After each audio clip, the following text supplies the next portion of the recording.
Les Défricheurs, le média 100% positif. Bonsoir, bienvenue et merci à vous qui nous retrouvez, qui êtes présents et merci à vous qui nous écoutez pour cette conférence qui se tient ici dans ce lieu du CSC, Centre socioculturel à Ostwald et à l'occasion de ce mois de l'Europe en Grand Est. Alors ce mois de l'Europe, c'est d'abord mettre en avant la dimension européenne qui existe dans de nombreux aspects de nos vies, parfois même sans s'en rendre compte. Ce mois de l'Europe, c'est bien sûr aussi prendre le temps de s'intéresser un peu plus à qu'est-ce que c'est que cette Europe, à quoi elle sert, comment est-elle là pour nous. Et enfin, cette année, ce mois de l'Europe, c'est aussi un peu particulier puisqu'il intervient juste avant les élections européennes de juin 2024. Dans ce contexte, la radio Les Défricheurs a voulu donc nous réunir pour discuter le temps d'une soirée de ce thème, de ce temps fort de nos vies citoyennes que seront les élections européennes qui approchent. Je suis Romain Lostis, journaliste européen pour une autre radio, la radio locale européenne E-Radio, et j'ai le plaisir d'accueillir ce soir 4 invités. Pierre Berthelet, docteur en droit et spécialisé en droit de l'UE, chercheur associé à l'université Aix-Marseille, Grenoble et aussi chercheur associé à la gendarmerie nationale sur les thématiques liées notamment à la sécurité européenne. Bonsoir. Ça. Hervé Moritz, président du Mouvement européen France. Bonsoir. Bonsoir.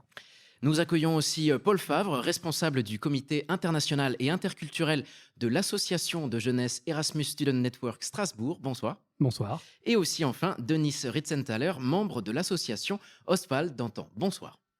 Bonsoir. Merci à tous les quatre d'être présents ce soir à quelques semaines des élections européennes. Peut-être pour commencer, une question à chacun d'entre vous. Est-ce que vous sentez que l'on parle davantage d'Europe en ce moment ?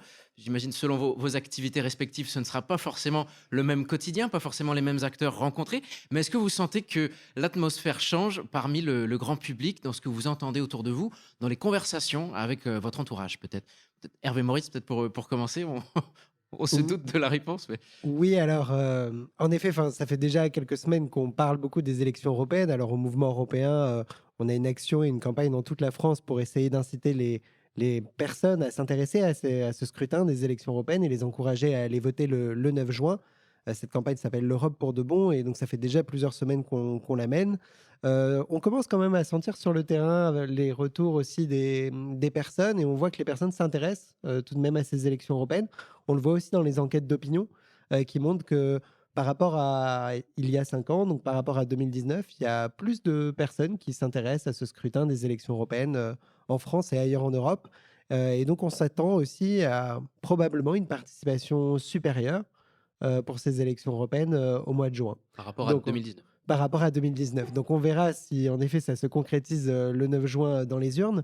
Mais en tout cas, on voit un intérêt des Français pour les sujets européens, pour ce scrutin, et puis surtout pour les préoccupations, enfin leurs préoccupations, comment l'Union européenne peut répondre à leurs attentes et à leurs inquiétudes aujourd'hui.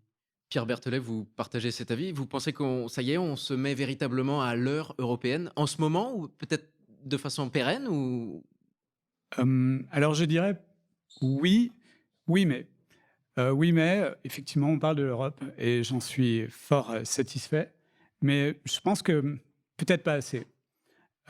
Et clairement, les élections européennes, malheureusement, c'est tous les 4 ans et entre-temps, nous ne parlons pas d'Europe. Tous les 5 ans. Tous les 5 ans, pardon. Nous en parlons très peu. Il faut vraiment comprendre qu'il y a un décalage entre, d'une part, une attente de l'opinion publique, qui, elle, attend beaucoup de l'Europe, qui s'intéresse à l'Europe, mais de l'autre côté, et en particulier un personnel politique, qui ramène toujours à un cadrage français. Un exemple tout simple, je suis chercheur en matière de sécurité. Il y a beaucoup de choses qui sont faites par l'Union européenne en matière de sécurité, et bien souvent, les choses ne sont pas faites. Un exemple très concret, dans le cadre de mon blog sécuritéintérieure.fr, j'ai préparé, en tout cas je suis en train de préparer un comparatif des programmes. Eh bien, je peux observer une chose, c'est que certains hommes politiques présentent dans leur programme des mesures qui ont déjà été adoptées par l'Union européenne. S'il vous plaît, lisez mon blog. Vous avez un exemple à nous partager ? Oui, clairement. En matière d'expulsion des migrants irréguliers, il y a des choses qui ont déjà été faites et tout simplement. Après, la question qui peut se poser, c'est la question de la mise en œuvre. Ça, on voit bien qu'il y a toujours un problème de couvre-feu. En tout cas, il y a toujours un décalage en matière d'attente. Mais ça nous occupera, j'imagine, ce soir. En tous les cas, il y a déjà des mesures, mais clairement, elles ne sont pas assez diffusées. Paul Favre, peut-être je le rappelle, l'association ESN dont vous faites partie s'occupe des étudiants internationaux, notamment ouais, en très grande majorité qui participent au programme Erasmus+, donc des jeunes français qui partent, mais aussi surtout des jeunes européens qui arrivent à Strasbourg. Donc vous vivez au contact de ces jeunes européens, donc vous êtes finalement habitué de cette dimension européenne du Grand Est, de Strasbourg plus précisément. Est-ce que ces mois-ci, ces semaines-ci, vous sentez une différence dans les conversations, dans l'esprit de cette jeunesse européenne à l'approche du scrutin? Tout à fait. Ce mois-ci, c'est très difficile de passer à côté de l'Europe. Alors bien sûr, mon opinion est un peu biaisée de par, on va dire, le milieu que je côtoie. Après tout, tout est international, tout est européen. Erasmus Young Network, c'est après tout dans le nom. Je travaille moi-même aux relations internationales, on parle d'Europe au quotidien. Mais j'ai quand même l'impression que les idées européennes sont de plus en plus présentes auprès des jeunes. On s'intéresse de plus en plus à ces élections, pour qui on vote, pourquoi on vote, qu'est-ce que c'est que le Parlement européen, comment ça fonctionne, quelles sont les autres instances, la Commission, le Conseil. Beaucoup ne savent pas encore de quoi on parle, mais on s'y intéresse de plus en plus. Et je pense que ces idées européennes sont quand même de plus en plus présentes dans les mentalités. Peut-être pour terminer ce tour de table, Denis Ritzenthaler, vous êtes donc habitant d'Oswald. Comment vous, par exemple, personnellement, ou comment vous sentez qu'à Oswald, on se prépare aux élections européennes? L'Europe fait partie des discussions qu'on a actuellement en famille très régulièrement, si ce n'est que parce qu'un des fils a profité du dispositif Erasmus. Et sinon, lorsque se retrouve avec le groupe d'Oswald d'antan, l'Europe nous rappelle les liens que les aînés ont vécu entre de part et d'autre du Rhin. Il y avait ils sont nés avant-guerre et ils ont connu la guerre, ils l'ont subi, ils ont subi le bombardement et après 1945, il y avait un immense ressentiment, ce qui fait que aller à l'étranger, aller même en Allemagne, c'était quelque chose de très difficile, ce n'était pas possible. Il a fallu attendre les années 60 pour qu'enfin les premiers liens commencent à se tisser. Et bon, après, il y a eu toute l'évolution politique, il y a eu Schuman, il y a eu... et puis pour finir par l'euro, qui ont quand même facilité les échanges, etc. Mais le fait que cette Europe existe, qu'elle puisse exister, qu'elle puisse grandir, c'est quelque chose d'important pour les aînés, même s'ils ne comprennent pas toujours, ils ne se rappellent pas de leur histoire. Le sentiment européen, ou en tout cas l'intérêt pour l'Europe, est présent à vous entendre? Absolument, absolument. Alors, je le disais plus tôt, l'objectif de ce moment passé ensemble ce soir est donc d'échanger à propos de ces nombreuses questions européennes. Alors, il y en a beaucoup pour ne pas se perdre. On va donc structurer un petit peu ce temps passé ensemble avec, par exemple, un premier thème marqué évidemment par l'actualité, un thème que nous avons intitulé Paix et défense. Alors, je vais peut-être me tourner tout d'abord vers Pierre Berthelet. Donc, vous le disiez plus tôt, vous êtes un chercheur, vous vous définissez comme chercheur spécialisé dans des questions de sécurité européenne. Alors, dans un thème intitulé comme paix et défense, donc paix, défense, sécurité, trois notions proches mais différentes. Quelle distinction faites-vous entre ces trois notions qui parfois se mélangent justement dans les médias? Je voyais par exemple le média 20 minutes que vous connaissez peut-être aujourd'hui qui couvrait l'élection présidentielle en Lituanie. Sous le thème que, si vous n'avez pas suivi l'actualité, hier, c'était le premier tour des élections présidentielles en Lituanie où le président sortant a obtenu le plus grand score. Le média 20 minutes a dit que c'est par son programme pour la sécurité européenne contre Poutine que ce président sortant a explosé tous les scores électoraux. Est-ce que, pour prendre cet exemple, est-ce que ce média a eu raison d'utiliser ce terme de sécurité? Est-ce que sécurité et défense, c'est la même chose finalement? D'abord, c'est intéressant parce que vous mettiez en dialectique paix et sécurité. En clair, soit on aurait la paix, soit on aurait la sécurité. Ça oppose un peu les pacifistes contre les militaristes. C'est effectivement un point de vue qui est défendu par je dirais, une partie de la classe politique, mais je voudrais ici vous parler d'Europe. Fondamentalement, l'Europe, au départ, a été un projet de paix. Donc clairement, la notion de sécurité était plutôt, soit elle n'était pas évoquée, soit alors au fond, c'était plutôt par le commerce que l'Europe s'est faite.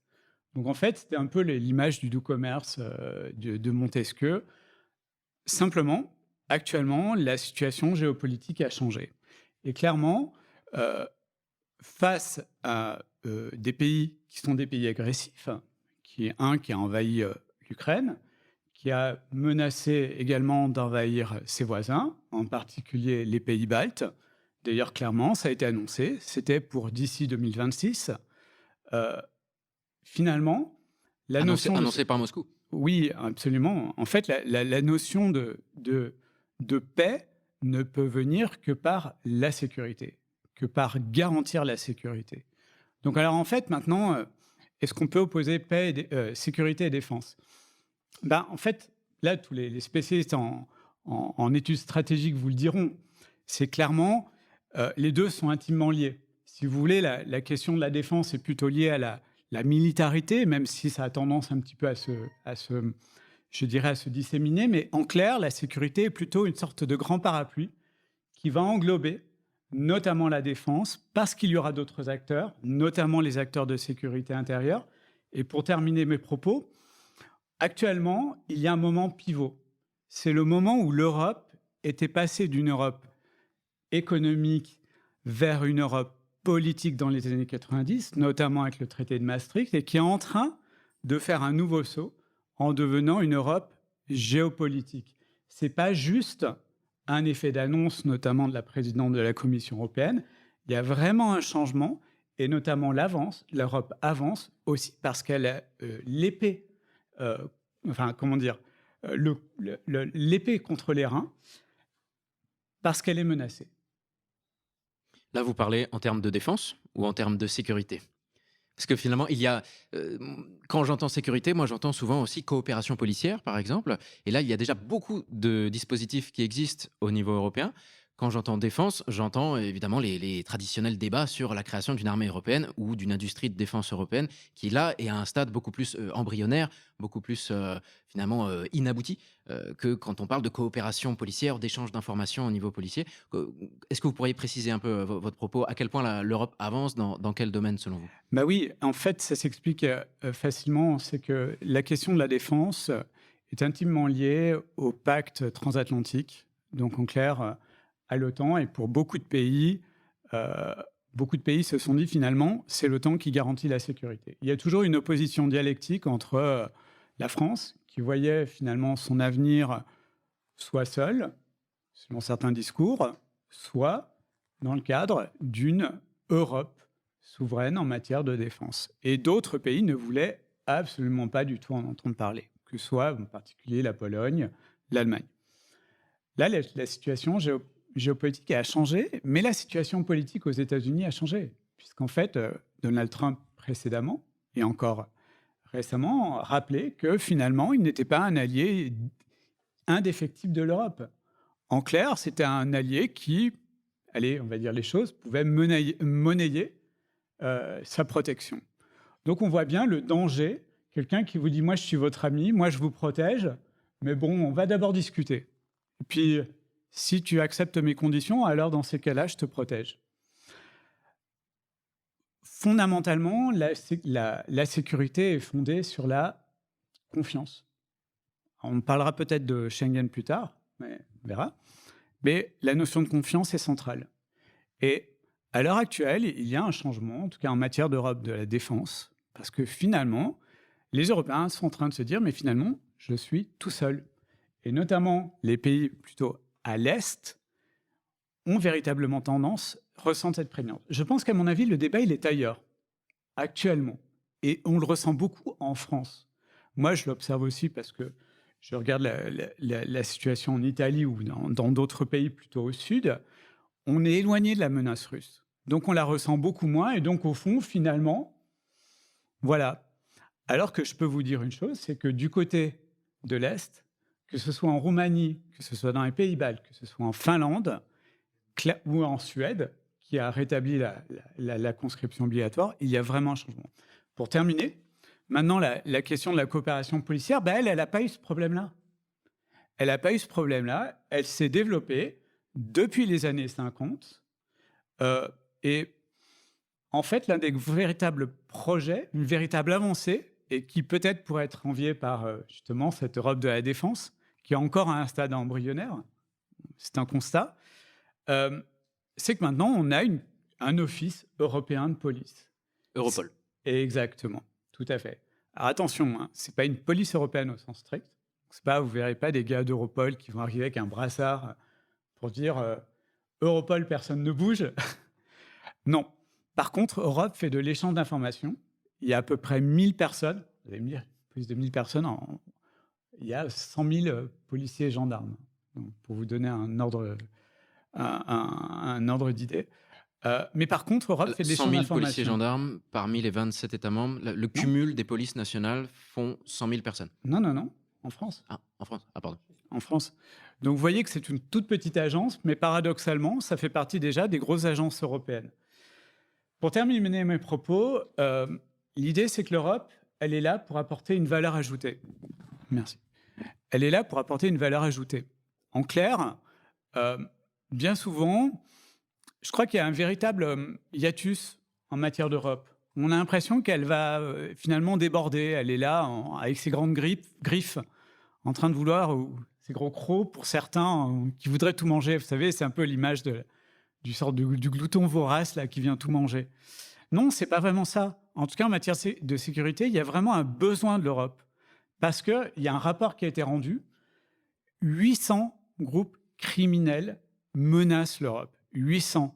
Certains ont un chiffre d'affaires de plus d'1 milliard d'euros.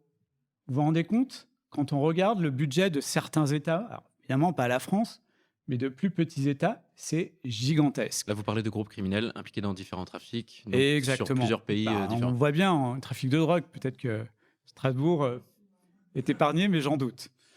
En fait, l'idée, l'Europe, là, elle a un véritable sens parce que l'Europe permet de dialoguer.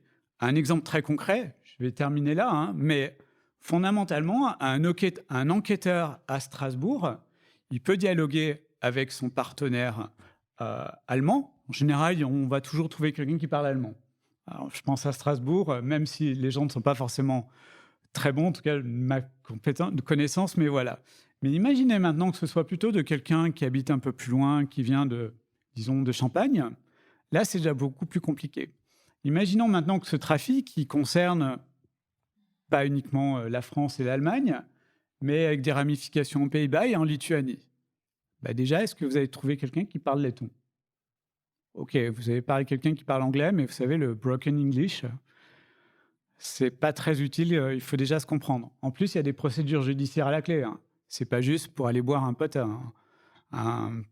aller boire un verre entre potes. C'est également pour établir des actes qui vont être présentés devant le juge et qui pourront être attaqués par des avocats et, le cas échéant, annulés. Donc, vous voyez que les enjeux sont importants. Là, Europol va faire non seulement une coordination des enquêtes, mais également de l'analyse stratégique. Donc, là, il va regarder, déjà, dans tous ces fichiers, il va dire, mais en fait, ce gars-là, je le connais. En fait, il n'est pas juste connu qu'en Lituanie, il est également connu en Grèce. Et puis, en fait, il a également un fichier auprès de la police espagnole. Bougez pas, les gars, on va rassembler tout le monde, on va rassembler tous les enquêteurs. Et pour éviter qu'il y en ait un qui commence à je dirais, mener son enquête, attraper tout le monde dans son pays et finalement tous les autres vont être au courant, faire une opération de coup de poing. Ça marche excessivement bien. C'est notamment comme ça que EncreChat, vous savez, c'est le réseau, c'est devenu en fait le réseau social des gangsters, messagerie cryptée. Tous les trafics se passaient, tous les dialogues entre trafics se passaient là. C'est comme ça que justement EncreChat a pu être mis hors d'état de nuire. Alors, j'aimerais à présent rebondir sur toujours ce thème de sécurité, paix, défense, mais peut-être me centrer un peu plus sur la thématique de la paix cette fois, à travers une autre actualité, un autre exemple. Alors, la semaine dernière, Nous étions aussi le 8 mai, donc c'était une date importante, date de la commémoration de la fin de la Seconde Guerre mondiale en Europe, parce que c'est pas la même date pour les États-Unis ou le Japon, par exemple, qui avait terminé donc ce conflit mondial plusieurs mois après. Mais le 8 mai, moi j'étais en Bretagne, personnellement, où il y avait aussi donc plusieurs manifestations, plusieurs commémorations à Brest notamment. L'une d'elles m'a marqué, m'a interpellé, parce qu'il y avait l'Université européenne pour la paix, qui est une association affiliée à l'UNESCO, qui était venue devant le monument aux morts à Brest, avec un drapeau français, avec un drapeau européen, et avec une banderole sur laquelle était écrit Si tu veux la paix, prépare la paix. Donc, un détournement de l'adage antique Si tu veux la paix, prépare la guerre. Euh, pour me tourner à présent peut-être vers Hervé Moritz, nous sommes en 2024. S'il y avait un adage qui devait correspondre à l'Europe sur toujours ce grand thème paix, défense, sécurité, est-ce que vous rejoindriez cet adage Si tu veux la paix, prépare la paix? Le feriez-vous à votre sauce d'une autre manière ou peut-être colleriez-vous à l'adage plus classique Si tu veux la paix, prépare la guerre, qui a été repris par Emmanuel Macron, notamment il y a pas si longtemps. Non, en effet, je pense que ça peut être intéressant de disserter un peu sur cet adage que je ne connaissais pas. Donc, si tu veux la paix, prépare la paix. Et finalement, c'est pas si étranger, en effet, aux mouvements qui ont construit l'Europe, parmi lesquels le mouvement européen. Mais c'est vrai que parmi tous ces mouvements qui sont créés après la Seconde Guerre mondiale, notamment, et qui ont cherché à créer les conditions de la paix en Europe, on a justement travaillé sur ces conditions, en fait. Et au début de la construction européenne, en fait, quand on crée les institutions qu'on connaît aujourd'hui, qui ont beaucoup évolué parce qu'on avait besoin de coopérer dans tel ou tel autre domaine et parfois d'agir dans la vie quotidienne, la raison d'être de ces institutions, c'est surtout d'établir les conditions de la paix. Et établir les conditions de la paix, ça repose à la fois sur l'incapacité en fait des différents acteurs à faire la guerre. Et donc, quand on a construit au début l'Europe, c'était sur la question de, par exemple, mettre en commun ce qui permettait de faire la guerre, c'est-à-dire le charbon et l'acier. On a commencé par ces deux matières premières parce que c'est les matières de la guerre pour construire les armes, pour les industries lourdes d'armement. Et donc, on a mis ces matières en commun. Donc, déjà, comment empêcher la guerre entre nous. Et puis ensuite, on a posé aussi un certain nombre de principes, des principes qui sont le respect de la personne humaine, à travers des droits aussi, des droits fondamentaux, euh, le respect des principes de la démocratie, de la justice en Europe. Et donc, ces principes-là, en fait, c'était des principes qui ont été mis en place parce qu'on savait que sans le respect en fait de ces droits fondamentaux, s'il existe encore des dictatures en Europe, ces dictatures, elles sont par essence impérialistes et donc elles voudront s'étendre en fait aux voisins et donc elles seront en fait des dictatures belliqueuses.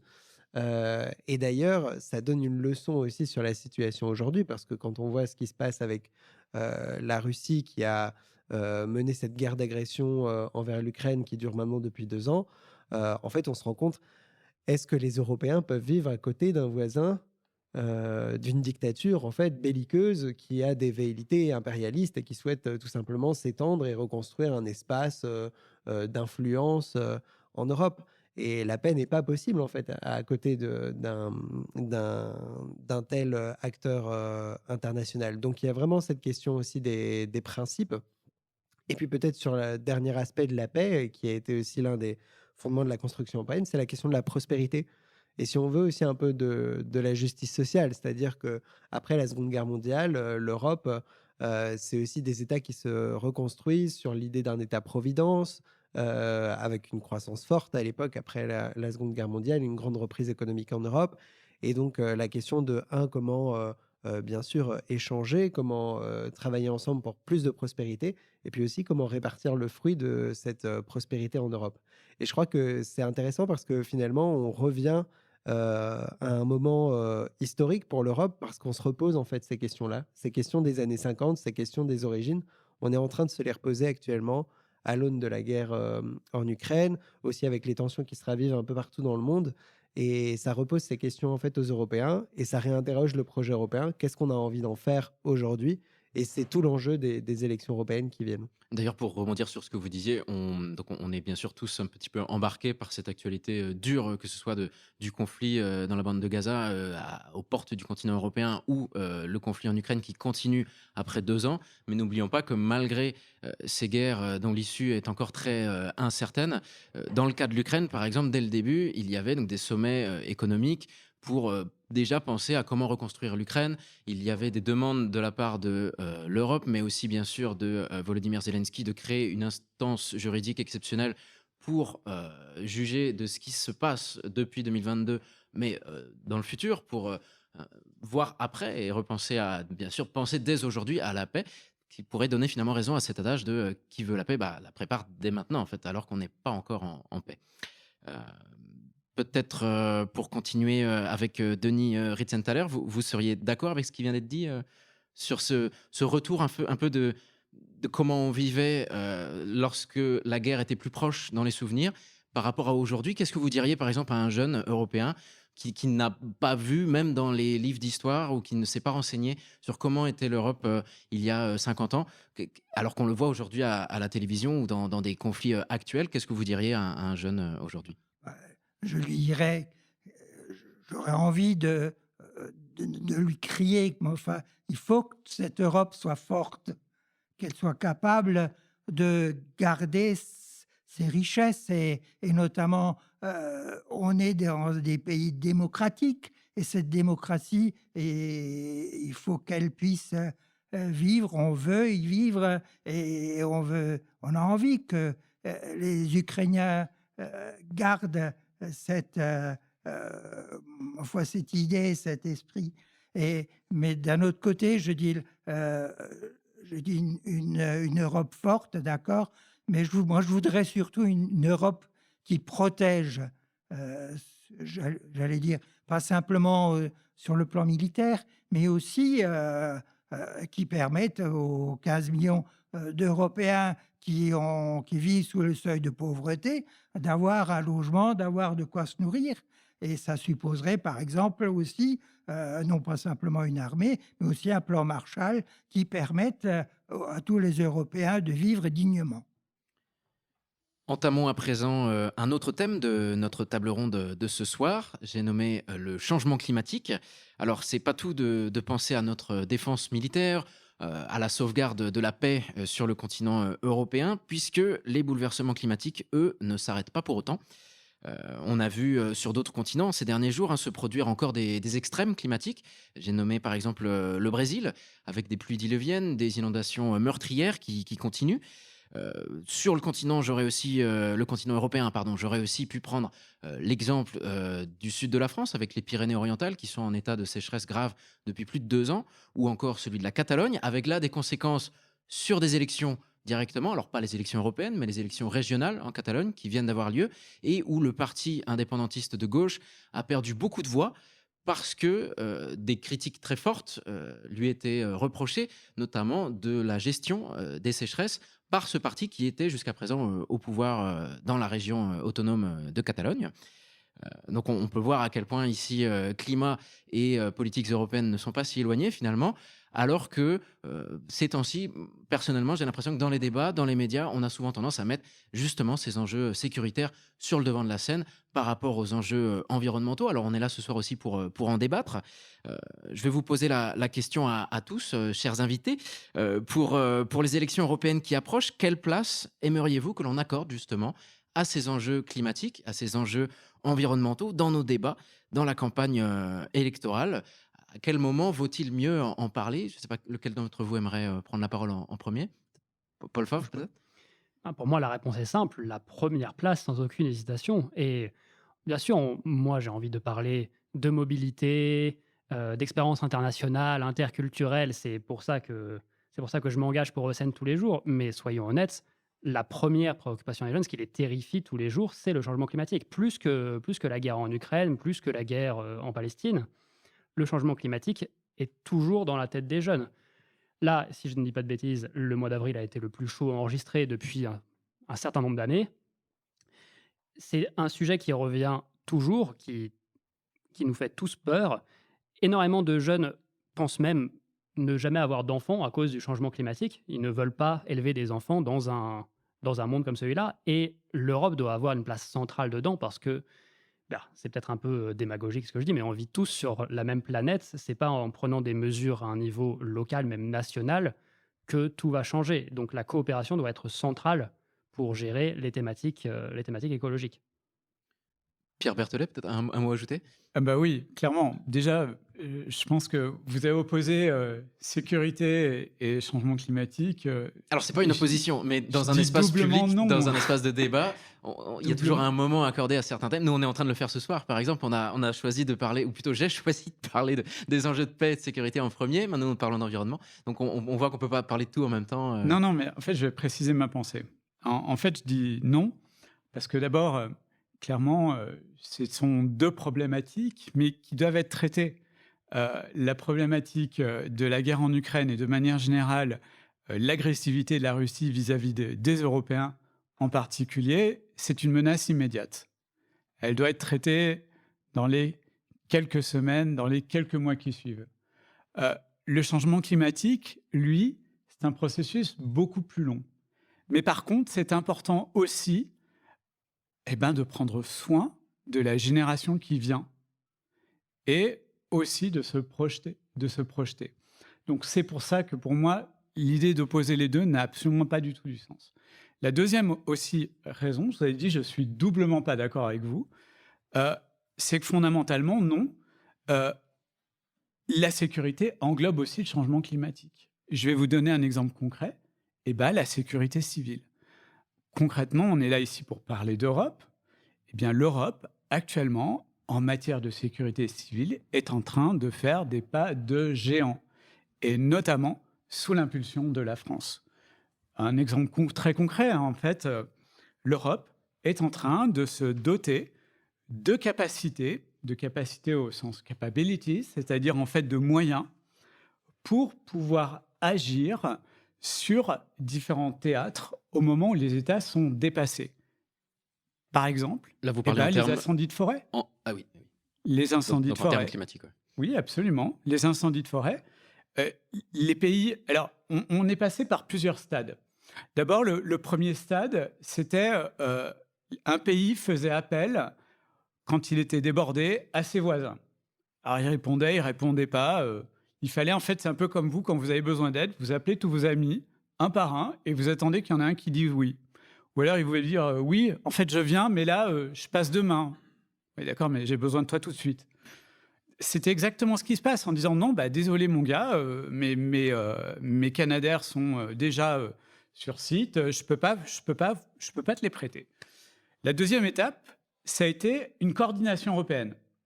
En fait, là, on dit, à un moment donné, il faut une sorte de tour de contrôle qui sache à peu près qui a quoi. Et au moment où il y en a un qui est débordé, il passe un coup de fil pour dire, s'il vous plaît, j'ai besoin d'aide. Et là, tout de suite, la tour de contrôle va savoir à peu près qui a quoi. Mais ce n'est pas suffisant. Donc là, maintenant, on est en train de passer à l'étape numéro 3, c'est-à-dire en fait la création de capacités européennes. Ça veut dire quoi? C'est concrètement, l'Europe va acquérir elle-même des moyens, alors, qui seront, le cas échéant, mis à disposition des États membres. Je ne rentre pas dans les détails. Mais clairement, on commence à voir l'idée d'une force de protection civile. Là encore, vous avez compris, c'est toujours le principe de la subsidiarité, de la valeur ajoutée. C'est pas demain qu'on verra des policiers, entre guillemets, européens. Vous voyez que j'aime pas ce terme-là parce qu'on voit tout de suite des gars avec des... Non, en fait, ce sont toujours généralement des policiers, des pompiers des États membres, pardon pour le lapsus, vous voyez, c'est un lapsus révélateur, mais qui vont être là pour prêter main forte à un État qui en a besoin. Rappelons-nous, c'est l'union qui fait la force. Donc ça, c'est à travers le dispositif Rescue, si je ne dis pas de bêtises. Vous avez tout compris. Hervé Moritz, le mouvement européen est très actif ces temps-ci avec l'approche du scrutin européen, à travers les actions de terrain et les actions de sensibilisation que vous déployez un peu partout en France. Comment vous abordez finalement un petit peu parce que j'imagine c'est réfléchi, comment vous abordez finalement ces nombreuses questions européennes, que ce soit des questions de sécurité, d'environnement. Est-ce qu'il y a un moment idéal pour parler? Est-ce que vous parlez de tout en même temps? Ou est-ce que vous sentez que les gens sont réceptifs de la même manière cette année par rapport au climat? Ou est-ce que ça a changé? Tout à fait. À travers nos actions, on s'adapte forcément aux préoccupations du public auquel on parle. Et pour venir aussi un peu peut-être en contrepoint, c'est intéressant parce qu'on se dit on parle peut-être pas assez de cette transition écologique, mais en fait, je crois qu'elle est bien présente dans la campagne à travers plusieurs choses. Tout d'abord, c'est les Français qui mettent au cœur du débat cette question parce que dans les enquêtes d'opinion, quand on regarde les enquêtes d'opinion, les principales préoccupations des Français pour ces élections européennes, c'est le pouvoir d'achat, la santé, la question L'alimentation. notamment de l'insertion sociale, enfin l'insertion professionnelle, et puis il y a la transition écologique. Mais en fait, quand on parle de pouvoir d'achat, on parle d'énergie, on parle d'alimentation, on parle de l'inflation qui est due à la crise énergétique, etc. Donc en fait, c'est plein de sujets qui sont en fait complètement liés à la question de la transition écologique et surtout à son accompagnement social. Et c'est ça, en fait, le grand sujet de la prochaine mandature du Parlement européen. Vous avez peut-être entendu parler de ce qu'on appelle le pacte vert, qui est tout un paquet de lois qu'on a adoptées au niveau européen pour faire cette transition écologique. Ce pacte vert a été finalisé lors de cette mandature. Et donc, pour la prochaine mandature du Parlement européen, pour les nouveaux députés qui seront élus, le grand enjeu, ça va être la mise en œuvre de ce pacte vert et l'accompagnement social de ce pacte vert. Quelles sont les aides qu'on va créer pour les agriculteurs, pour les propriétaires qui ont des logements, pour les particuliers qui ont par exemple des voitures ou les professionnels qui utilisent des utilitaires pour leur travail. Donc ça va être toutes ces questions-là qui vont se poser pour la prochaine partie du mandat. Et en ça rejoint tout à fait les préoccupations que nous on rencontre sur le terrain dans les actions et les événements qu'on organise. Et par exemple, on organise partout en France, des débats entre les candidats aux élections. On organise un débat par région en France. Et parmi les thématiques qu'on traite le plus, c'est les questions liées à l'écologie, à la question sociale, qui revient vraiment sur le devant de la scène. Donc c'est quand même intéressant de voir que ces questions sont vraiment traitées, alors parfois sous différents angles, comme je le disais. Ça peut être aussi l'angle de la question sociale, en fait, qui se pose aujourd'hui en Europe. Mais ce sont des sujets qui sont abordés et qui sont aussi abordés par les candidats dans les médias lors de cette campagne des élections européennes. Parce que pour abonder votre propos, fin avril, c'était la dernière session plénière du Parlement européen avant les élections européennes. Il y a des textes importants en matière de climat qui ont été adoptés. Pour n'en citer que quelques-uns, il y avait un règlement européen pour réduire tout ce qui est emballage plastique et microplastique. Il y avait aussi l'adoption finale d'un texte d'une directive européenne, donc une loi au niveau européen qui sera ensuite déclinée dans chacun des États membres, cette fois pour faciliter la réparation, la réparabilité de tous les produits en fait, qui sont présents sur le marché européen. Un autre exemple, c'est aussi la directive qui a été adoptée donc, fin avril sur le devoir de vigilance, cette fois des multinationales. C'est par exemple face à des fléaux comme le travail forcé un peu partout dans le monde. Jusqu'à présent, les multinationales, de par leur caractère transnational, étaient un petit peu en dehors des cadres juridiques où pouvaient facilement esquiver certaines normes. Par ce devoir de vigilance, elles seront obligées de prouver qu'elles n'ont pas recours au travail forcé ni à des crimes environnementaux. Donc, on a ici toute une série d'exemples d'innovation qui montrent que l'Europe agit sur le front environnemental. Mais moi, dans ma petite tête, j'ai aussi un souvenir d'il y a pas si vieux qui continue même à Bruxelles. C'est celui des protestations par les agriculteurs un peu partout en Europe, qui a fait beaucoup parler et qui a pu laisser un goût amer finalement des limites de l'action européenne en matière agricole et en matière environnementale, avec toujours ces critiques vis-à-vis de trop de normes finalement, de trop de contraintes pesées par les politiques environnementales sur notamment les acteurs agricoles. Hervé Maurice, peut-être pour finaliser votre propos, est-ce que ce souvenir amer, est-ce qu'il fait obstacle finalement à la défense d'un message de l'utilité de ces politiques environnementales européennes? Eh bien, pas du tout. Justement, je pense que c'est très intéressant. En fait, cette campagne des élections européennes, elle a commencé avec une mobilisation agricole historique un peu partout, enfin dans plusieurs pays d'Europe. Alors, pas forcément toujours pour les mêmes raisons. d'ailleurs, mais c'est très intéressant parce que quand on écoute les agriculteurs, c'est pas des personnes qui rejettent en bloc l'Europe. Enfin, ils savent très bien ce que l'Union européenne a apporté en fait à leur métier et notamment les aides qu'ils reçoivent pour la production agricole. Mais ils témoignent de leurs inquiétudes et encore une fois de l'inquiétude de la transition écologique. Avec une Union européenne et la population aussi, enfin les citoyens attendent en fait des agriculteurs qui fassent leur transition pour une meilleure qualité des produits, pour utiliser moins de pesticides, pour respecter plus la nature et la biodiversité. Et donc, il y a beaucoup de défis en fait, qui sont posés sur les épaules des agriculteurs. Et la question que posent les agriculteurs, c'est comment l'Union européenne va nous aider à faire cette transition. Et aujourd'hui, il y a quelques réponses qui manquent encore. Donc finalement, cette mobilisation des agriculteurs, elle a pointé une question, elle a posé une question dans le débat public qui est une question véritablement européenne. Et ça, je trouve très intéressant parce qu'on a débattu en fait de ce que devait faire l'Union européenne et ça a forcé les candidats à se positionner aussi sur leurs propositions pour les agriculteurs, mais pour l'ensemble des Européens sur cette question de transition écologique et de transition agricole. Donc ça, c'est tout à fait intéressant. Et encore une autre peut-être preuve que la transition écologique est quand même au cœur des débats, c'est que vous voyez bien que les candidats se positionnent par rapport au pacte vert aujourd'hui. Tous les candidats, alors soit fustigent le pacte vert, soit veulent aller plus loin, soit disent OK, on garde le pacte vert, mais on fait une pause parce qu'il faut une pause réglementaire, etc. Donc tous les candidats, toutes les listes en parlent et sont obligés de se positionner sur cette grande question qui a été le grand débat de la mandature précédente et qui va se poursuivre en fait dans la mandature suivante. Donc c'est quand même très intéressant. La transition écologique est au cœur du débat et je ne pense pas justement que ce soit un débat si binaire que ça.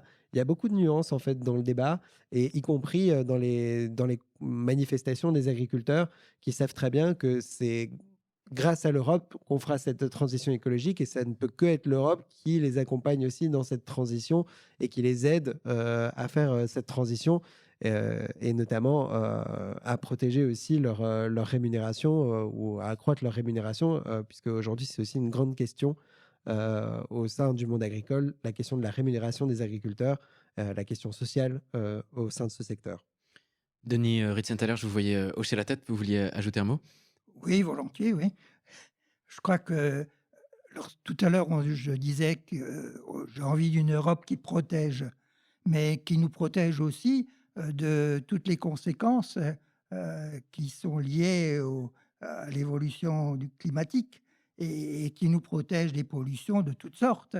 Ma foi, que les agriculteurs qui fassent comprendre et qui permettent aux agriculteurs de vivre correctement, mais tout en préservant une qualité de produit. On a envie tous d'avoir des produits le moins pollués possible, c'est sûr.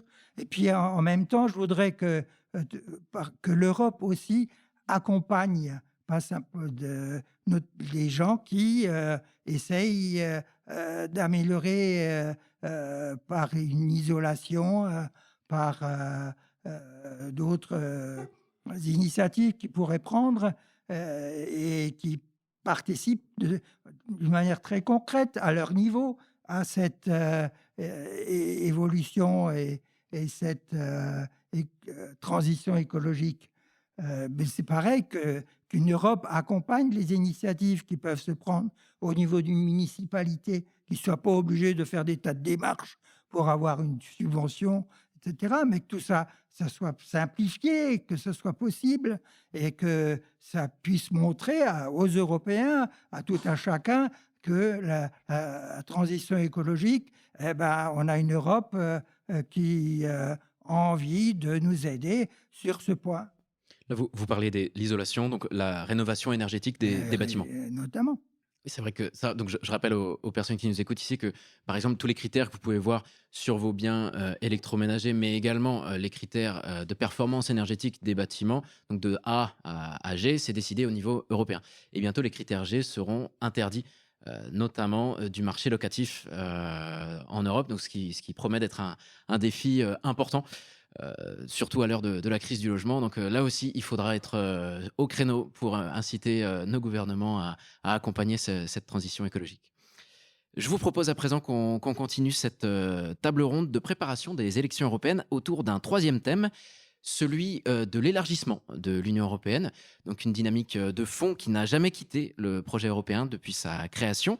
Alors, nouvelle date, nouvelle actualité. Le 1er mai dernier, l'Europe connaissait une autre célébration, une autre commémoration, non pas celle de la fin de la Seconde Guerre mondiale, mais celle de son dernier grand élargissement, justement, celui de 2004, où 10 nouveaux pays avaient rejoint l'Union européenne, passant de 15 à 25 États membres. Depuis, 3 autres pays l'ont rejoint. Puis, le Royaume-Uni a décidé de partir avec le Brexit. Encore plus récemment, la guerre en Ukraine a semblé faire bouger un petit peu les choses à ce niveau-là, puisque ça a accéléré la décision par l'Union européenne d'accorder le statut de candidat à l'adhésion à l'Ukraine, à la Moldavie et à la Géorgie. Alors, ces 3 pays ne sont pas encore États membres, mais ils sont devenus candidats. Euh, alors, l'élargissement de cette Union européenne, est-ce un enjeu d'actualité selon vous? Est-ce un enjeu électoral ou pas encore? Qui veut? Hervé, Maurice? Alors oui, c'est un enjeu électoral parce que dans la campagne des élections européennes, on en parle déjà de cet élargissement. Après, probablement que ces élargissements, ils ne sont pas pour demain. La responsabilité du prochain Parlement européen, ce sera de préparer ces futurs élargissements parce qu'il y a, on l'a dit, un certain nombre de pays qui sont candidats à l'adhésion à l'Union européenne. Certains sont déjà à des étapes avancées de candidature, d'autres ne viennent que de commencer leur candidature. On a parlé de la Moldavie, de l'Ukraine qui est aujourd'hui un pays en guerre, donc la question de l'élargissement immédiat ne se pose pas, bien sûr.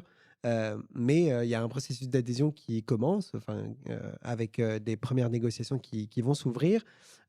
Et donc, il s'agit de préparer ces élargissements. Et pour les préparer, il y a aujourd'hui 2 questions qui se posent. La première, c'est quelles sont les conditions qu'on met à l'entrée de ces États membres. Alors aujourd'hui, ils sont définis parce qu'on a ce qu'on appelle les critères de Copenhague, qui sont les critères qui sont donnés aux États membres pour adhérer à l'Union européenne. Et on pose la question de peut-être les revoir, ou en tout cas de revoir la procédure d'adhésion à l'Union européenne, parce qu'on se rend compte que c'est des processus qui sont très très longs, ça dure plus de 10 ans, plus de 15 ans parfois. Et donc, c'est des processus qui sont très longs et parfois ne donnent pas des perspectives claires aux États qui se lancent dans cette candidature. Et donc, peut-être, et c'est par exemple les propositions de certains chercheurs, certains experts de ces questions-là, c'est d'ouvrir une procédure d'adhésion par étapes. Donc, c'est-à-dire, par exemple, vous remplissez un certain nombre de critères, notamment sur la question, par exemple, des droits fondamentaux, des principes démocratiques. Enfin, si vous remplissez ces critères et que vous remplissez un certain nombre de critères, par exemple, vous pourriez adhérer, si on veut, partiellement à l'Union européenne et donc commencer à bénéficier déjà de certaines politiques. Et puis, étape par étape, une fois qu'on ferme à chaque fois des chapitres de négociation et qu'on s'entend, il y a des étapes qui permettent d'intégrer progressivement ces pays et pas une fois d'un coup après 15 ans de négociation. Donc ça, c'est une première chose qui est intéressante aujourd'hui dans le débat public. Et la deuxième chose qui est intéressante, c'est que si on veut une Union européenne qui fonctionne avec 35 États membres demain, bien sûr, il faut changer le fonctionnement de l'Union européenne comme elle est aujourd'hui. On a parfois déjà du mal à s'entendre à 27 pays. Donc, comment on va faire pour décider ensemble à 35, 36 États membres?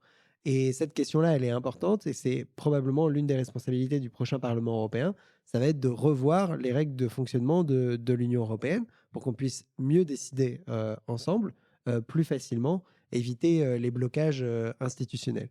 Et ces défis-là, je pense que l'Union européenne est tout à fait capable d'y répondre et ce sera en effet la responsabilité du prochain Parlement européen. Ces idées que vous nous décrivez, ce sont aussi des idées défendues par le mouvement européen? Oui, tout à fait. Alors, le mouvement européen, il est engagé depuis longtemps dans le soutien aussi à l'intégration de nouveaux pays dans l'Union européenne et on soutient tout à fait ces élargissements futurs parce que s'il y a des peuples qui aspirent à rejoindre la famille européenne, bien sûr qu'on a envie de répondre à ces aspirations-là et on le voit dans les manifestations, par exemple, ces derniers jours encore en Géorgie, qui sont incroyables, où il y a des milliers de personnes qui brandissent le drapeau européen, qui se battent en fait pour les valeurs que l'on porte et qui nous rappellent ces valeurs originelles qui sont au cœur du projet européen. Et donc, pour répondre à ces aspirations-là, moi, je trouve qu'on a une responsabilité aussi de pouvoir prendre à bras-le-corps ces questions-là et faire les réformes qu'il faut. Donc aujourd'hui, bien sûr que j'ai envie de répondre à cet appel. Le mouvement européen, il est là aussi pour formuler des propositions pour que ce soit fait dans de bonnes conditions et qu'on fasse pas ça de n'importe comment. Et je pense que voilà, on a beaucoup de choses à discuter pour à la fois tirer les leçons des précédents élargissements qui sont pour moi une réussite tout de même. Quand on voit la réussite des pays qu'on a intégrés il y a 20 ans, justement, on fait le point. Il faut s'imaginer en fait ce qu'était la Pologne il y a 20 ans. En fait, c'est plus du tout le même pays aujourd'hui.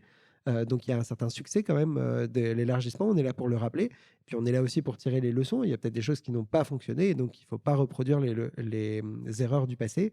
Et c'est vraiment l'idée, à mon avis, et les débats qui vont avoir lieu au sein du prochain Parlement européen pour préparer ces futurs élargissements qui ne vont pas intervenir dans les 5 prochaines années, mais peut-être, qui sait, dans les 10 prochaines années. Alors, cet élargissement, non pas en un seul bloc, comme ça avait pu se faire en 2004, mais comme vous le dites, d'une façon plus personnalisée et plus parcellaire au fil des secteurs, fait un peu écho aussi à l'histoire d'un autre programme. Je regarde Paul Favre, c'est le programme Erasmus+, dont certains membres ne font pas partie de l'Union européenne. Alors, c'est un programme dont l'histoire a aussi été étoffée à travers différentes étapes. Aujourd'hui, on dit Erasmus+, justement, puisque le programme ne concerne pas seulement les cas classiques qu'on connaît un peu tous, celui des étudiants qui partent en mobilité pour étudier dans d'autres pays européens, mais ça peut concerner des personnels enseignants, alternants, des stagiaires, des apprenants. Donc on est vraiment face à finalement un catalogue très fourni aujourd'hui de différentes mobilités via ce programme Erasmus+. Euh, j'ai parlé de pays qui avaient rejoint le programme mais qui ne font pas partie de l'Union européenne. J'aurais aussi pu parler là d'une manière plus négative de la Hongrie qui, elle, s'est fait suspendre récemment de ce programme. Donc toutes les universités hongroises n'avaient plus le droit d'utiliser finalement leur appartenance à ce programme Erasmus+. Est-ce que vous, sur le terrain, Paul Favre, ce sont des évolutions qui vous interpellent finalement? Quelle est la direction que semble prendre ce programme, selon vous, vers un élargissement ou vers une crise finalement du fonctionnement d'Erasmus+, ou pas? Bien sûr, c'est des questions qui m'interpellent énormément et au niveau de ESN, c'est forcément quelque chose de très important. Alors Erasmus+ s'étend, oui, et continue de s'étendre. Alors maintenant, l'accent est plus mis sur des nouvelles initiatives, des choses qui changent beaucoup par rapport aux précédentes versions du programme, avec notamment le développement des programmes courts. On parle des BIP, les Blended Intensive Programs. La création, depuis 2018, des alliances européennes. C'est un sujet d'actualité, c'est vraiment le projet phare de la Commission européenne depuis quelques années. C'est des sommes considérables qui sont déployées. Là, on parle de 50 universités européennes qui vont être déployées d'ici 2024. Il y en a déjà 44 en cours, si je ne m'abuse pas. Donc la création de nouvelles universités. Alors, ce n'est pas exactement des nouvelles universités, c'est des alliances qui regroupent des universités pour encourager encore plus la coopération. Ça rentre dans l'action clé 2 d'Erasmus, donc la coopération. Mais sinon, oui, c'est 33 pays maintenant, le programme Erasmus. En Europe, il y a 27 pays, vous voyez qu'il y en a donc en plus, et encore plus de partenaires. C'est-à-dire qu'il y a énormément de pays dans le monde, on parle de plus de 200 de partenaires, qui ne sont pas directement dans le programme Erasmus et ne bénéficient pas de tout ce que Erasmus propose, mais participent quand même à certaines actions. On parle notamment de mobilité pour crédit. Il y a beaucoup, notamment dans des pays en développement, des étudiants qui peuvent bénéficier de bourses pour venir dans des pays Erasmus.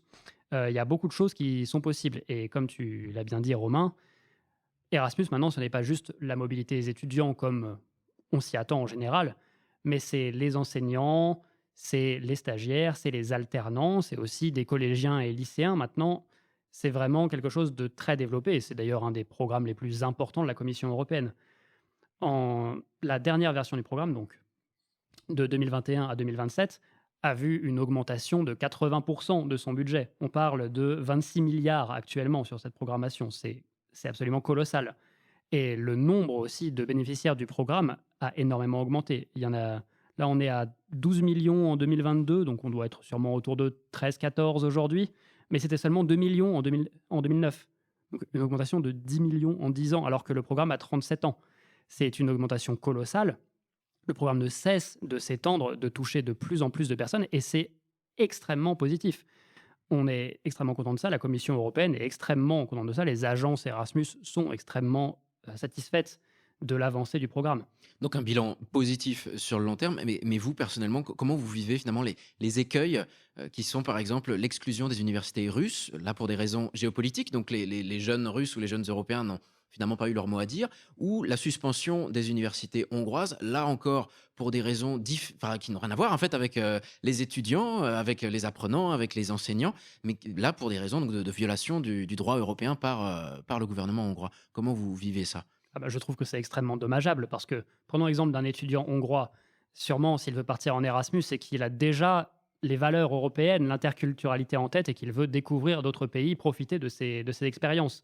Et dans un pays qui déjà est menacé justement par un sentiment assez fort d'euroscepticisme, eh bien encore plus restreindre ça et l'Europe qui impose des sanctions, quelle image on donne de l'Europe, de l'ouverture, de l'interculturalité. Donc je trouve ça extrêmement dommage. C'est aussi dommage pour les étudiants russes, bon, qui ne faisaient pas partie du programme Erasmus, même si là, bien sûr, les raisons au niveau sécuritaire peuvent se comprendre sur un certain nombre d'aspects, mais ça met en péril ce sentiment européen dans de nombreux pays, et je trouve ça extrêmement dommage. Peut-être pour revenir sur l'élargissement plus classique de l'Union européenne, Hervé Moritz, vous disiez qu'on peut s'attendre, peut-être pas dans les 5 prochaines années, mais dans les 10 prochaines années, à un futur élargissement. Moi, je me tourne vers Pierre Berthelet pour des questions de sécurité aussi.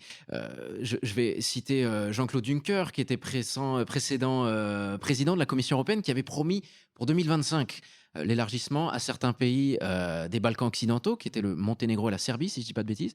Donc c'est demain, donc 2025, ça paraît peu probable que la promesse soit tenue. Quel message parce que je m'adresse à vous, parce que c'est vrai que ce soit à travers la crise migratoire ou des fléaux comme certains trafics criminels, on présente souvent les Balkans comme finalement une plaque tournante du fonctionnement de ces réseaux criminels. Est-ce que c'est un des obstacles à cet élargissement? Comment on l'explique, cet élargissement? Et quel message ça envoie sur la crédibilité de l'Union européenne et sur finalement l'évolution de ce processus d'élargissement? Pourquoi ça prend autant de temps?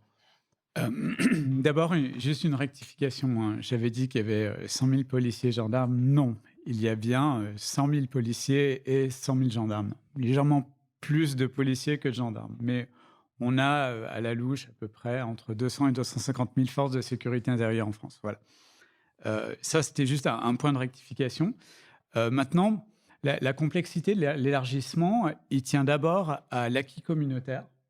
Parce qu'en fait, l'acquis communautaire, c'est l'ensemble des normes que l'Europe a faites, mais aussi pour notre bien. Hein. Ce n'est pas juste que des choses qui nous imposent, qui nous sont imposées. Et tout ça doit être digéré, assimilé par les différents États. Et ça prend du temps. C'est clairement le cas, par exemple, en matière de lutte anticorruption. C'est vrai que déjà, ça pose des problèmes du point de vue de certains pays qui sont dans l'Union européenne, que ce soit par exemple notamment en Roumanie, mais également à l'extérieur. Maintenant, concernant les Balkans occidentaux. En fait, les Balkans occidentaux, c'est vrai que, historiquement d'ailleurs, représentaient une source de préoccupation pour l'Union européenne. Je pense en particulier au moment de la création de Schengen, parce qu'en fait, il y avait beaucoup de groupes criminels. On trouve d'ailleurs beaucoup de groupes criminels qui viennent de l'Est, alors que c'est de l'Est maintenant, voire même encore plus loin de Géorgie. Donc vous voyez que c'est... et qui viennent en France, et notamment de groupes de cambrioleurs. Donc c'est vraiment un exemple concret. D'autre part également, les groupes, je dirais géographiquement, les Balkans occidentaux sont à une position stratégique au sens où ils sont dans une des routes migratoires qui s'appelle la route migratoire des Balkans, justement.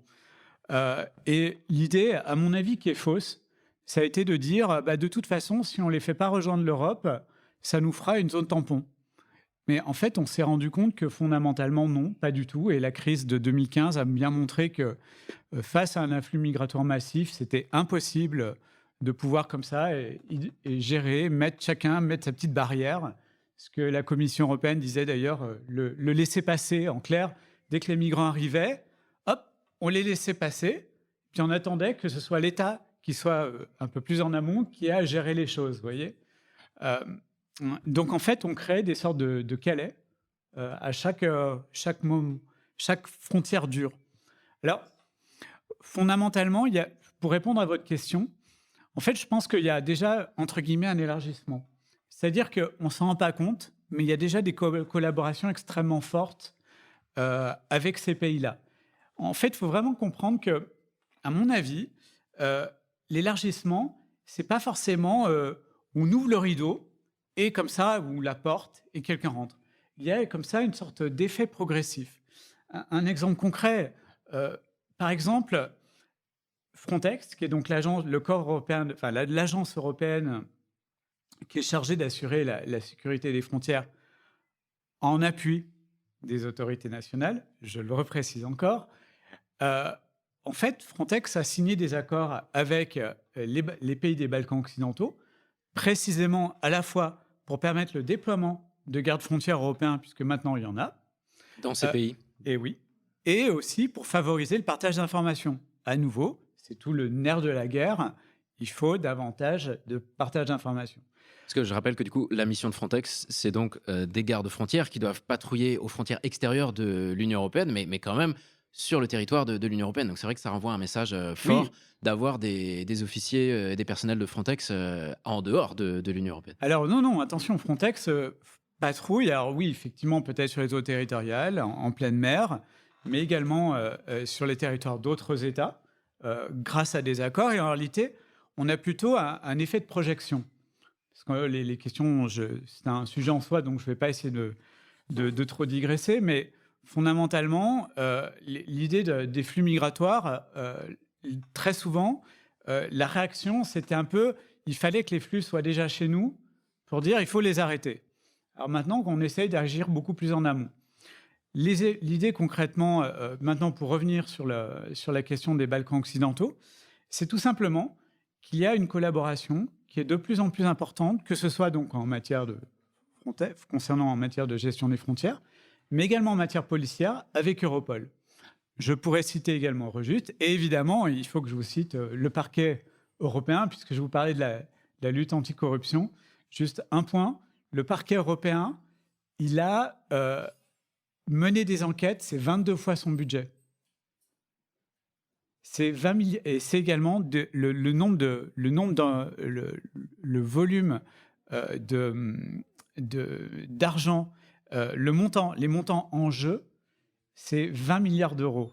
Pour vous donner un ordre d'idée, donc ça représente à peu près... Les montants saisis ? Non, pas saisis, mais en tout cas le montant en jeu dans les enquêtes du parquet européen. 20 milliards d'euros, c'est globalement ce qui manque à la France pour cette année. Ah, vous parlez du volume d'argent donc issu de la corruption non, sur lequel le parquet travaille. Exactement. De manière générale, tout ce qui est lié aux compétences du parquet européen, donc en fait tout ce qui concerne la fraude aux intérêts financiers de l'Union européenne. À vous entendre, même si Hervé Moritz parlait donc de certains États candidats qui sont plus avancés que d'autres, les Balkans sont justement les pays les plus avancés dans le processus de négociation pour rejoindre officiellement la liste des États membres de l'UE. Malgré cela, donc ils ne le sont pas encore, mais ça ne veut pas dire que le processus d'intégration est dans une impasse. Au contraire, il avance de façon différente. Vous parliez de Schengen. Schengen a ajouté à sa liste d'États membres 2 nouveaux États il n'y a pas longtemps. C'était, je regarde mes notes, la Roumanie et la Bulgarie qui ont rejoint de manière partielle l'espace Schengen. Vous pouvez peut-être nous en parler un petit peu plus, ou c'est une bonne nouvelle, ou je ne sais pas qui... Je peux commencer à répondre et après je laisse Pierre Berthollet qui connaît probablement beaucoup mieux la question que moi. Non, c'est une très bonne nouvelle déjà. Je pense que c'est un bon message envoyé à la Roumanie et à la Bulgarie, qui sont 2 États membres qui ont adhéré en 2007 à l'Union européenne et qui attendaient aussi cette décision depuis très longtemps. Il faut tout de même rappeler que c'est qui rejoignent partiellement en fait l'espace Schengen, parce que ils rejoignent en fait, comment dire, on va moins ressentir la frontière dans les aéroports et dans les ports, ce qui n'est pas encore le cas pour la frontière terrestre, donc qui sont maintenus pour l'instant, et donc il faut qu'on continue à progresser pour pleinement intégrer ces États de l'Union européenne dans l'espace Schengen. Et ça montre en fait à quel point on est créatif parfois aussi dans l'Union européenne, c'est-à-dire que on a des intégrations déjà un peu différenciées. Et donc la question qu'on se pose sur les élargissements, c'est finalement ça, c'est-à-dire comment on crée en fait, enfin comment ces intégrations sont encore plus progressives qu'elles ne le sont déjà. Parce qu'on rappelait, il existe en effet des coopérations parfois privilégiées avec certains États dans différents domaines. Et puis, on peut le rappeler aussi, il y a des fonds aussi européens qui sont d'ores et déjà en fait dirigés vers ces États, par exemple des Balkans occidentaux, qui bénéficient aussi de fonds européens, par exemple pour développer des projets d'infrastructure qui permettent de les connecter, par exemple, aux autres pays européens déjà membres de l'Union européenne, etc. Donc, on est déjà dans une phase de coopération privilégiée avec ces États candidats. La difficulté aujourd'hui, c'est en effet comment on les intègre. Peut-être qu'on les intègre, voilà, comme on le disait, progressivement pour qu'ils puissent aussi participer, en fait. C'est ça la question, c'est participer aussi déjà à l'Union européenne et aux décisions qui sont prises par l'Union européenne. On pourrait imaginer que, par exemple, un État qui respecte le socle de droits fondamentaux, des valeurs en fait de l'Union européenne, qui est pour moi ce qui est fondamental et non négociable, enfin, c'est d'abord ce socle de droits et de valeurs. On pourrait par exemple imaginer qu'une fois qu'on a négocié par exemple sur la question de la coopération policière, etc., avec ces États, bah, qu'ils puissent participer aux décisions qui sont prises en matière de coopération policière. Par exemple, au sein du Conseil des ministres, quand les ministres de l'Intérieur se réunissent, on pourrait imaginer qu'un pays qui a déjà rempli toutes les conditions, tous les critères en matière de coopération policière puisse participer en fait à la décision. Même si d'autres chapitres, par exemple sur d'autres volets économiques, par exemple, n'ont pas encore abouti ou ne sont pas encore clôturés.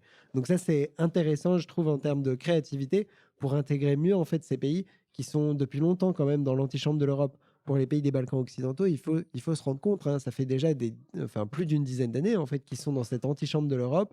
Et pour certains d'entre eux qui frappent à la porte et qui mettent en œuvre d'énormes réformes. On imagine très peu, mais là-bas, c'est des réformes considérables, des réformes parfois constitutionnelles aussi. Enfin, donc, ils demandent quand même énormément de travail, de consensus politique à construire aussi dans ces pays. Donc, ils font déjà ces pas de géant pour nous rejoindre.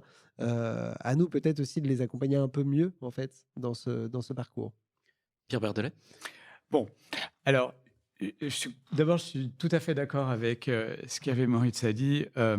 En fait, il faut juste rappeler un point, c'est qu'est-ce que c'est que Schengen? Parce qu'en fait, il faut juste qu'on se mette d'accord sur les termes. Et je pense qu'il y a un énorme malentendu. Alors, pas ici autour de cette table, mais de manière générale. Effectivement, Schengen, c'est un espace de liberté. C'était en 1985, au moment de la décision, déjà en 1984, au moment où François Mitterrand et Helmut Kohl avaient décidé de lever les frontières. Ici, on est à Strasbourg, donc vous voyez que tout ça a du sens. Les contrôles aux frontières, ici, au niveau du pont du Rhin. Mais fondamentalement, Schengen, c'est aussi un espace de sécurité. Et précisément, en 1990, au moment d'un autre traité Schengen qui a été signé, il y en a eu deux, eh bien, en fait, le deuxième a été clairement mis en œuvre en disant, clair, si vous voulez avoir la liberté, il faut la sécurité. Vous savez, c'est l'adage, pas de liberté sans sécurité. Et en fait, Schengen s'est construit sur ces deux jambes. Sur ces deux jambes, et qu'est-ce qui s'est passé? En fait, actuellement, pour vous répondre à votre question, la Bulgarie et la Roumanie déjà mettaient en œuvre cet acquis en matière de sécurité. Mais eux, ils avaient la sécurité sans la liberté. Donc vous voyez que quelque part, ils étaient dans une situation injuste où ils étaient là, en train d'attendre la Commission européenne qui disait oui, tout est bon, le Parlement européen qui dit bon, bah maintenant, il est temps que le Conseil accepte, le Conseil des ministres, et pourtant les États membres refusaient. La question, en tout cas, c'était pourquoi. Alors, en fait, entre-temps, il y a une crispation des États, notamment de certains États, sur les questions migratoires. Rappelons-nous déjà, en 2008, on était en plein débat sur l'identité nationale, et déjà en 2008, clairement, la France refusait. Rappelons-nous, c'était le moment où il y avait des Roms. En tout cas, c'était la question des Roms qui étaient en France. Eh bien, par mesure politique, peut-être aussi un petit peu par démagogie, mais ça, je laisserai le public en juger. En tous les cas, le thème s'est crispé autour de la question migratoire. Et on en remet une couche en 2015. Alors là, en 2015, clairement, la question des flux migratoires était à l'ordre du jour. Rappelons-nous, on a quand même 2 millions de migrants, enfin réfugiés, migrants. Je ne rentre pas dans les détails, mais en tout cas, 2 millions de personnes ressortissant de pays tiers qui n'avaient pas de documents pour rentrer légalement sur les territoires européens. Ce qui s'est passé, c'est que, partant de là, l'Europe s'est retrouvée et a été menacée d'implosion. À l'heure actuelle, on est face à la mise en œuvre de solutions. Je me permets de vous en parler, c'est très important parce que ça va vraiment, on va comprendre comment l'esprit de Schengen actuellement a changé, est en train d'évoluer, et à mon avis, dans le bon sens. Oui, n'oublions pas Schengen. Oui. Voilà, exactement. Non, mais oui, clairement. L'idée, depuis 2015, c'était l'idée de mettre en place des mesures en matière migratoire. Dieu sait si c'était compliqué, et demander à la Hongrie, en particulier, à l'époque, c'était même d'autres États membres, qui sont toujours en défaveur des mesures mises en place par l'Union européenne. Tout simplement au nom du respect de la souveraineté. D'un autre côté, concernant Schengen, maintenant, justement, la mise en place, en tout cas, de solutions européennes, peut-être qu'on en parlera tout à l'heure, mais de ce pacte sur l'asile et la migration, l'idée, c'est tout simplement, lorsqu'il y a une crise, type justement crise de 2015, l'Europe met en place des mécanismes de solidarité. Vous savez, c'est un peu la même idée, sommairement, comme en matière de rescue, de pompiers européens. C'est la même idée. En fait, l'idée de mettre en place un mécanisme d'aide à l'État qui fait face à une pression migratoire trop importante. Et maintenant, pour Schengen, en fait, l'évolution, elle est maintenant de dire, voilà, il y a une sorte de deal qui est en train d'être mise en place, plutôt que de rétablir les frontières au sein de l'espace Schengen, qui est un peu le sorte de bouton rouge. En fait, il y a une crise, tout de suite, on remet les contrôles aux frontières. Eh bien, en fait, c'est de mettre en place d'autres mesures, notamment la coopération policière. C'est de renforcer la coopération policière. Un exemple concret, en matière de ce qu'on appelle les flux secondaires. En fait, ce sont les migrants non autorisés, donc qui se déplacent d'un État à l'autre. Et pour empêcher justement ces flux, pour aussi les canaliser, c'est aussi de développer la coopération policière. À nouveau, déjà, l'échange d'informations. Donc là, on est au niveau des frontières intérieures de l'Union Voilà. européenne. Et à l'extérieur, c'est la mise en place de hotspots. Concrètement, alors certains vont hurler, mais c'est la mise en place de centres de rétention pour éviter que les migrants entrent en Europe. Et ensuite, vous voyez qu'après, ça crée des crispations politiques. Tout ça prévu dans le pacte Asile et Migration dont vous parliez, qui vient d'être adopté Absolument. il y a peu par l'Union européenne. Oui. Denis Ritzenthaler, vous vouliez dire un mot ? Oui, tout à fait, oui. Moi, je reste malheureux lorsque je sais que ces 10 dernières années, 2700 personnes ont été, on a compté 2700 morts en mer. Et je crois que l'Europe doit prendre des dispositions pour venir au secours de ces personnes et puis d'avoir des structures qui permettent et de les accueillir dignement et leur permettre de leur proposer un avenir. On est quand même un continent, on est un pays riche et une Europe qui on l'a dit tout à l'heure par rapport aux pays qui intègrent l'Union européenne, c'est vrai qu'on a cette volonté de partage. Sinon, il n'y aurait pas d'Europe, ça c'est sûr. Mais ce partage, il n'est pas obligé de se limiter à la frontière d'un tel ou un tel, quoi. On a le droit de secourir. Les gens qui viennent, ce sont des personnes humaines, des hommes, des femmes, des enfants. Ils ont droit au respect, autant que nous. Alors ici à Ostwald ou dans le Grand Est, de manière plus générale, on n'a pas la mer, mais on a plusieurs frontières intérieures de l'Union européenne.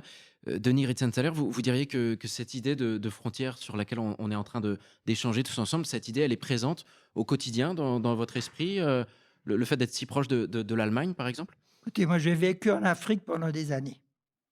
Et je suis rentré en me disant que de toute façon, tant que les gens là-bas n'ont pas une nourriture suffisante et des conditions de vie acceptables, ils feront tout et ils arriveront à rentrer chez nous. On pourra mettre toutes les frontières qu'on veut, ça sera le cas. Et alors là, il faut peut-être chercher aussi une Europe qui sache partager, qui réfléchisse la question différemment. Certes, il faut des frontières, il faut s'organiser. On ne peut pas tout faire du jour au lendemain, mais il faut voir d'une manière plus large cette question-là. Parce que les frontières, ça se traverse. Pierre Berthollet? Ah oui, là, vous me voyez trépigner sur mon siège. Mais bon, évidemment, là, c'est toute la question de la dialectique de l'accueil. Bon, peut-être qu'on aura un débat et très probablement après, mais j'ai conscience que ce que je vais dire, je ne suis pas forcément en majorité ici, mais vous le voyez bien que malheureusement, pour une grande partie de l'opinion publique, en France, mais d'ailleurs dans d'autres États membres, on verra les scores qui, à mon avis, risqueront d'être assez impressionnants des partis populistes. Pour une grande partie de l'opinion publique, elle ne l'entend pas de cet avis. En plus, il a été dit que l'Europe était un continent de prospérité, certes, mais pour une grande partie de l'opinion publique, en tout cas des citoyens en France, malheureusement, ça n'est pas le cas. Donc, le véritable sentiment, c'est que cet accueil est vu comme étant un partage. Et ce qui peut représenter un devoir de solidarité est vu, qu'on le veuille ou non, comme étant un fardeau à supporter par une partie de la population. Alors, par rapport à ça, et vous le voyez bien qu'on va rester dans le débat européen, effectivement, en fait, ça nous renvoie à la question de l'Europe passoire et de l'Europe forteresse. Effectivement, vous voyez qu'en fait, moi je trouve que c'est vraiment le pire débat qu'on puisse avoir. Parce qu'en fait, regardez, si on regarde l'Europe forteresse, on voit des grands murs. Donc en fait, on voit les gens qui sont en train de se cogner dedans et finalement qui sont en train de couler. Clairement, c'est la question des gardes frontières qui repoussent les canaux de sauvetage, etc., etc. Et si on parle de l'Europe passoire, alors là, on va parler de quoi? On va parler de tous les gens qui rentrent.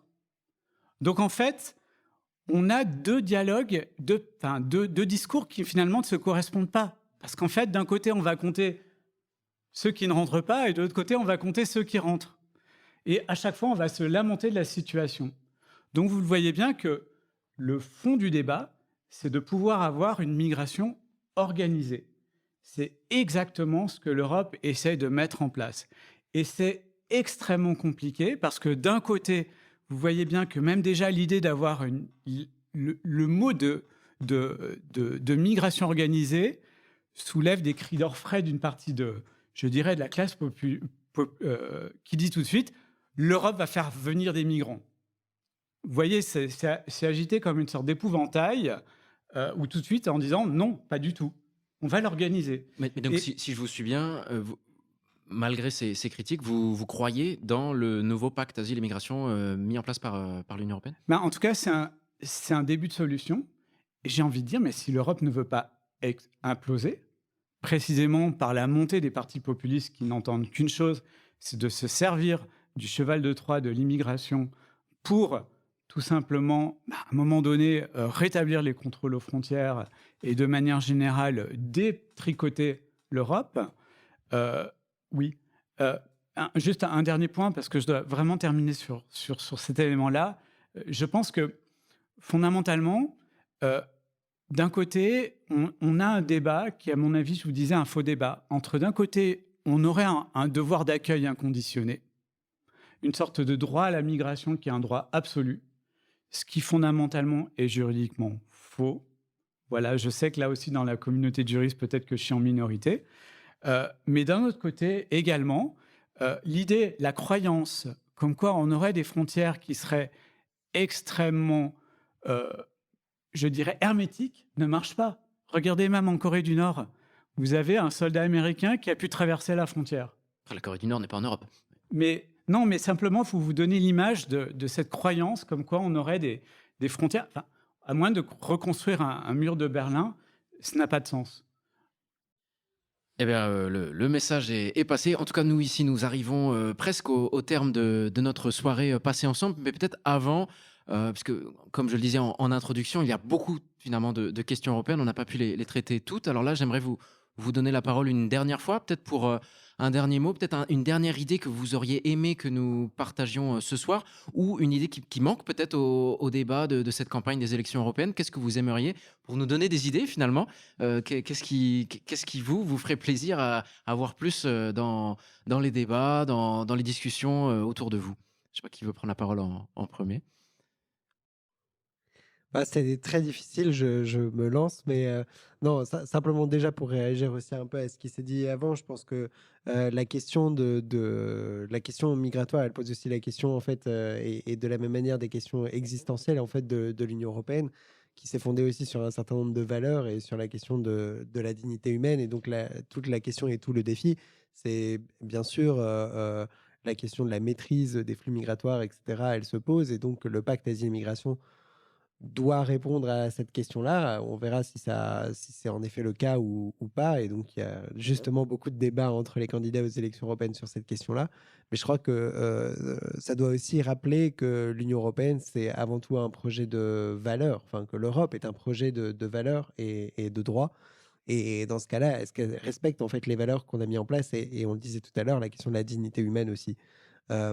Et aujourd'hui, c'est la grande question qui se pose aussi. Et je crois que dans les solutions qu'on essaie d'imaginer pour organiser, si on veut, la migration, moi, j'ai pas de problème avec l'idée d'organiser. C'est simplement, est-ce qu'on sera en mesure de respecter ces droits des personnes qui viennent, des personnes qui ont le droit aussi d'être accueillies pour plusieurs d'entre elles, et de faire valoir ces droits, et qu'on puisse le faire aussi de manière digne, enfin voilà, qui respecte la personne humaine. Donc je pense que voilà, on ne doit pas trahir notre projet, et il n'y a pas de solution simple, mais on ne doit pas trahir ce projet commun. Et peut-être dans le prolongement, donc si on imagine peut-être une thématique ou un sujet qui pourrait être intéressant de poser, je pense qu'il va y avoir beaucoup de débats sur la question aussi des droits des femmes en Europe. On l'a vu un petit peu ces derniers temps aussi au Parlement européen, aussi avec les questions autour de l'interruption volontaire de grossesse, de l'avortement, qui se posent aujourd'hui Au dans niveau plusieurs européen. pays européens, avec par exemple en Pologne un gouvernement qui revient après plusieurs années d'un gouvernement plutôt autocrate, qui avait acté un certain nombre de reculs, notamment sur le droit à l'avortement et sur les droits des femmes, la place des femmes dans la société. Aujourd'hui, il y a un nouveau gouvernement qui arrive, qui est plus libéral, qui a envie de revenir en fait et de redonner des droits aux femmes, et qui d'ailleurs se heurte parfois à certains blocages qui ont été mis en place par le gouvernement précédent. Donc c'est peut-être comment l'Union européenne arrive à imaginer un cadre qui permet de protéger mieux les droits des femmes en Europe. Et je pense que c'est aussi un enjeu de ces élections européennes, de voir comment on protège en fait ces droits sexuels, comment on protège aussi les femmes contre les violences sexistes qu'on constate dans nos sociétés, et comment en tout cas on permet voilà, de garantir ces droits, et de garantir aussi une place digne des femmes dans la société européenne. C'est vrai que le mois dernier, le Parlement européen avait demandé à ce que l'IVG, donc l'interruption volontaire de grossesse, soit inscrite à la Charte européenne des droits fondamentaux, sur le modèle de ce qui a été fait dans la Constitution française, mais donc cette fois au niveau européen. Donc c'est vrai que c'est un débat tout à fait d'actualité. Pierre Berthelet, peut-être si vous voulez prendre la suite, une idée que vous aimeriez voir apparaître davantage dans cette préparation des élections européennes? Oui, oui, oui. En fait, le constat, c'est déjà un constat qui est fait au niveau français. Euh, je dirais, finalement, on se préoccupe assez peu des jeunes, parce que les jeunes ne votent pas. Donc, au fond, le dialogue politique a lieu essentiellement autour d'une des catégories sociales qui vont aller voter, certes. Mais je crois qu'il faut se rappeler une chose, c'est que les jeunes sont désormais, depuis quelques années, particulièrement engagés, sont investis en politique. Et le point que j'observe, c'est finalement, il y a un véritable intérêt pour l'Europe. Il y a une incompréhension de l'Europe. notamment les institutions européennes. Or, à l'heure actuelle, on voit bien que malheureusement, l'essentiel de la jeunesse se tourne vers des partis qui ont tendance plutôt à rejeter l'Europe. Souvent, c'est aux extrêmes. Je pense que là, il y a un véritable domaine à investir, c'est de montrer à quel point l'Europe s'engage. Elle s'engage pour les jeunes, elle s'engage également, tout simplement, concernant des défis d'avenir. On a parlé tout à l'heure d'écologie, on peut aussi parler tout simplement de sécurité. La sécurité, c'est aussi l'idée de protéger nos valeurs et de protéger notre communauté. Non, ce n'est pas un gros mot, parce que c'est vrai qu'on a tendance à ramener les débats relatifs à l'identité comme étant une sorte de communauté ramassée. Vous savez, on est dans un entre-soi et on a froid, il faut surtout que la porte ne s'ouvre pas. Non, je pense qu'on peut être très fier. On peut être fier de nous, fier de l'Europe. On a bien vu que beaucoup de pays, par exemple en Géorgie, aspirent à entrer dans l'Europe. Donc je pense que, clairement, l'un des défis d'avenir sera de mieux faire comprendre l'Europe, de la faire aimer, car il y a un adage néerlandais, ce qu'on ne connaît pas, on n'aime pas. La question est d'autant plus importante parce que vous disiez que les jeunes ne votent pas, mais c'est en train de changer, puisque lors de ces élections européennes, il y a des pays comme la Belgique ou l'Autriche et d'autres dont j'ai oublié, il faudrait que je vérifie, mais plusieurs pays européens ont abaissé l'âge de vote à 16 ans. Donc les jeunes de 16 ans pourront aller voter aux élections européennes, donc dans plusieurs pays de l'Union européenne. Ce n'est pas le cas pour la France, mais qui sait, peut-être pour un prochain scrutin. Paul Favre, peut-être une autre pensée que vous aimeriez voir plus présente dans la campagne électorale ? Je dois dire que Hervé Maurice m'a un petit peu ôté les mots de la bouche, parce que je pense aussi que tout doit être guidé surtout par nos valeurs. On a énormément parlé là de paix, de sécurité. L'Europe, c'est un espace de paix, c'est aussi un espace d'échange. Il faut que nos valeurs guident à chaque fois nos actions, qu'on se batte pour la dignité humaine. Les droits des femmes ont été mentionnés, il y a plein d'autres thématiques, l'écologie aussi. Les points techniques sont tous très importants, très intéressants, mais l'Europe s'est quand même construit aussi sur ces idéaux-là et ils doivent continuer de guider nos actions. Et j'aimerais que ce soit le cas. Le programme Erasmus, par exemple, c'est un immense exemple de valeurs qui ont guidé la pensée européenne. Et je vais sortir une statistique un petit peu amusante. On estime à 1 million le nombre de bébés Erasmus depuis la création du programme, c'est-à-dire de naissances liées à des rencontres qui ont été faites par le programme Erasmus. Et moi-même, j'ai été au mariage de l'ancien président de mon association qui s'est marié avec une ancienne étudiante roumaine qui a fait ses études à Strasbourg. C'est un exemple concret et c'est vers là que doit tendre l'Europe. C'est des cultures qui s'échangent, c'est des gens qui se rencontrent. C'est là toute la beauté de l'Europe et c'est pour ça que moi, je défends une Europe qui continue de s'élargir, de regrouper plus de monde, de faire profiter plus de gens de toutes ces initiatives-là. Denis Ritzental, le mot de la fin ? Oui, je souhaiterais qu'on mette en place une convention citoyenne européenne pour rajouter un élément démocratique supplémentaire à la manière de vivre en Europe et pour donner la parole pas simplement aux élus, mais également à la société civile. Une convention citoyenne européenne. Convention citoyenne européenne. Sur le modèle de la convention citoyenne sur le climat ? Française, voilà. Très bien. Eh ben, l'idée est passée. Sentez-vous libre de la faire fructifier. En tout cas, nous arrivons au terme de cette conférence. Alors, on espère vous avoir éclairé sur où en sont certains de ces enjeux européens aujourd'hui à l'approche des élections qui auront lieu en France le 9 juin prochain, ailleurs en Europe des 6 au 9 juin, ça dépend des pays. Merci Hervé Moritz, merci Pierre Berthelet, merci Paul Favre et merci Denis Ritzentaler pour votre présence ici à Oswald ce soir. Et merci à toutes et à tous pour votre attention à cette émission organisée par les Défricheurs. Merci à tous.